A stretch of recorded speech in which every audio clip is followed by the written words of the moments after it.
This is one I think we need to spend a little bit of time on. From Nevada, as it became the latest state to make it legal for illegal immigrants to apply for driver's licenses, the DMV was flooded with illegals looking for driver's licenses. Louie, your thoughts on this one? It comes back to the rule of law. Either we're a nation of laws and nobody is above the law, and we're going to apply it across the board like the Old Testament, New Testament talk about. Without partiality, you're going to enforce the law and be just.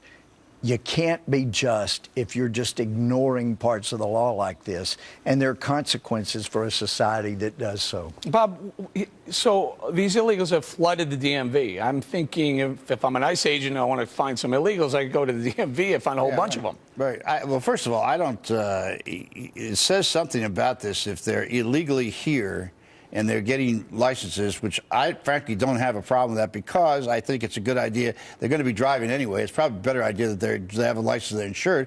But why? It seems to me almost like you're breaking the law by giving. In other words, if you're with the DMV and you're an agent of the state essentially, and you give this out, you know that they're not here legally. It just doesn't make sense to me. I don't want to necessarily agree with Louie on too many things tonight, but this one is one I have a little difficult time with. Your thoughts, Sarah?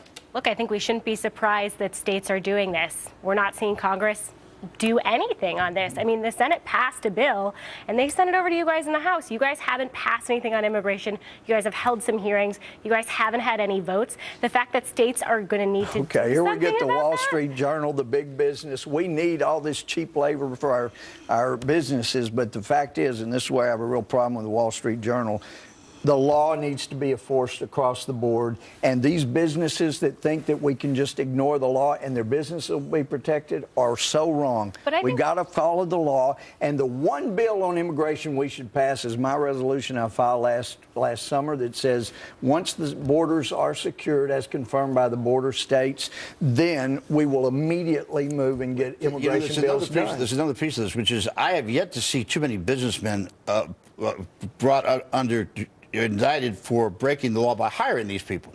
I mean, that's one of the things that bothers me. And we have bills that will address that. Can I get the Wall Street Journal, the business advocate in here? Go ahead.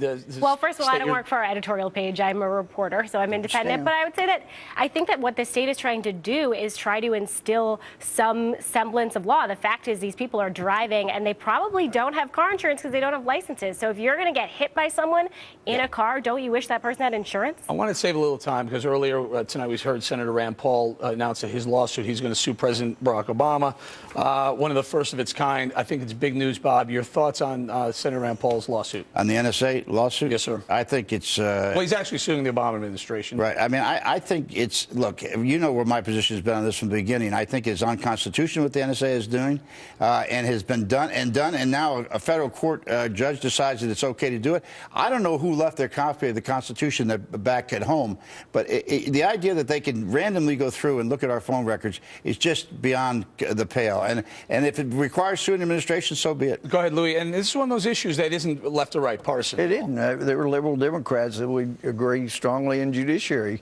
And the fact is, just like Bob said, I don't care what your position is politically, a judge, and I've reviewed many affidavits, signed many warrants, you've got to have specificity under our Constitution, and there's got to be probable cause. And I know there are those that say, yeah, but they're phone logs. They're like pen registered. You don't have a privacy interest in them. Yes, we do. And that needs to be fixed, and I think we've got people in a bipartisan So we have a lefty and a righty position. who agree with that. What about down the middle? I just think, and I was telling you guys this earlier, it does not seem like very smart security. It's like everyone goes to the airport and everyone goes through the same metal detector and everyone is treated the exact same way.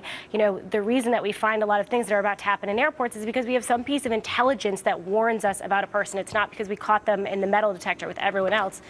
We got to leave it right there. Coming up, a nor'easter slams a large portion of the country and brings frigid temperatures along with it, but we've managed to find an outspoken global warming alarmist who still thinks climate change is happening. I'll go head to head